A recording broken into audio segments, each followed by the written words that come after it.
সূরাতুল বাকারার মধ্যে আল্লাহ তাআলা ইরশাদ করেন, ওয়া ইন কুনতুম ফি রাইবিন মিম্মা নাযালনা আলা আবদিনা ফাআতু বিসূরাতিন মিন মিসলিহি ওয়াদউ শুহাদাআকুম মিন দুনিল্লাহি ইন কুনতুম সাদিকিন।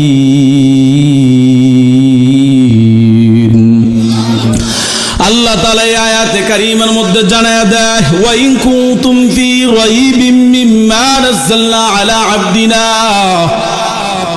আমার বান্দা মুহাম্মাদের উপর আমি যেই কালামুল্লাহ নাযিল করলাম, এই কালামুল্লাহ সম্পর্কে যদি তোমরা সন্দেহের মধ্যে লিপ্ত হও, আল্লাহ তাআলা জানায় দেয় তাহলে একটা কাজ করো, তাহলে এই কালামুল্লাহ নিয়ে একটা সূরা বানায় দেখাও এবং তোমাদের সমস্ত খোদাদেরকে ডেকে নাও, ইন কুনতুম সাদিকিন, যদি তোমরা সত্যবাদী হয়ে থাকো।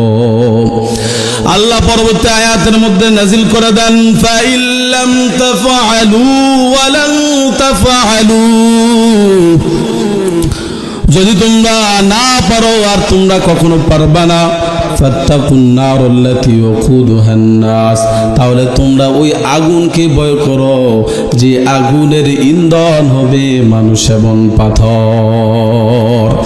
তাহলে মুসলমান, এই কালামুল্লাহ এমন একটা গ্রন্থ, এমন একটা কিতাব যাহার মধ্যে কোনো ভুল নাই, কোনো ত্রুটি নাই। এই কালামুল্লাহ মুত্তাকিন ব্যক্তিদের জন্য হেদায়েত। সুবহানাল্লাহ, সুবহানাল্লাহ। এই কালামুল্লাহ কেমন দামি গ্রন্থ, কেমন দামি কিতাব। একজন কোরআনের হাফিজ এই কালামুল্লাহ মুখস্থ করার কারণে কোরআনের হাফিজের দাম বেড়ে গেছে। কথা বলেন ঠিক না বেঠিক? হাদিসের মধ্যে বর্ণনা করা হয়, একজন কোরআনের হাফেজ কাল কিয়ামতের ময়দানে এমন 10 জন ব্যক্তিকে সুপারিশ করে আল্লাহ তাআলা জান্নাতের মধ্যে ঢুকিয়ে দিবে যাদের জন্য জাহান্নাম ওয়াজিব হয়ে গেছে। এই জন্য বলা হয়, হাদিসের মধ্যে বর্ণনা করা হয়, একটা সন্তানকে কোরআনের হাফেজ বানাও। যদি কোরআনের হাফেজ না বানাইতে পারো তাহলে বংশ থেকে বানাও। বংশ থেকে যদি না বানাইতে পারো, কমসে কম লজিন রেখে টাকা দিয়ে সাহায্য সহযোগিতা করে একটা সন্তানকে কোরআনের হাফেজ বানাও,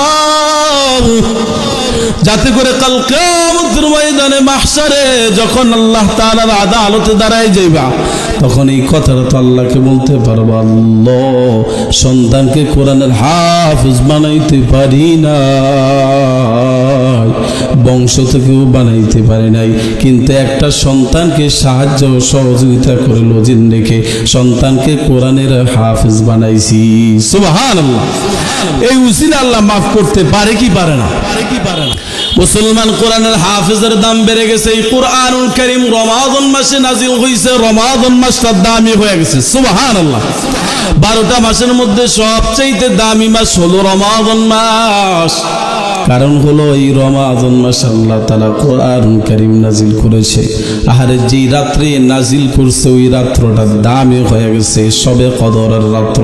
আহারে কিতাবের মধ্যে লেখা হয়, কুরআনুল কারীমের মধ্যে বর্ণনা করা হয়, যদি বান্দা সবে কদর পাওয়া যায় তাহলে তার আমলনামায় 1000 মাসের চাইতে উত্তম ইবাদত দেওয়া হবে। সুবহানাল্লাহ, সুবহানাল্লাহ। এই কোরআনটা কেমন দামি! কোরআন মক্কায় নাজিল হয়েছে, মক্কা দামি হয়ে গেছে। যখন মদিনায় নাজিল হয়েছে, মদিনাটা দামি হয়ে গেছে। সুবহানাল্লাহ।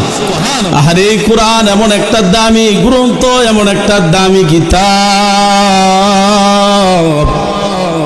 কিতাবের মধ্যে লেখা হয়, পাথরের ন্যায় অন্তরওয়ালা ব্যক্তি যদি কালামুল্লাহ সহি শুদ্ধভাবে পড়ে, কোরআনকে মহাব্বত করে, ভালোবাসে, কোরআনওয়ালাদেরকে মহাব্বত করে, ওই পাথরওয়ালা ব্যক্তির অন্তরটাও মোমের মতো গলে যায়। সুবহানাল্লাহ।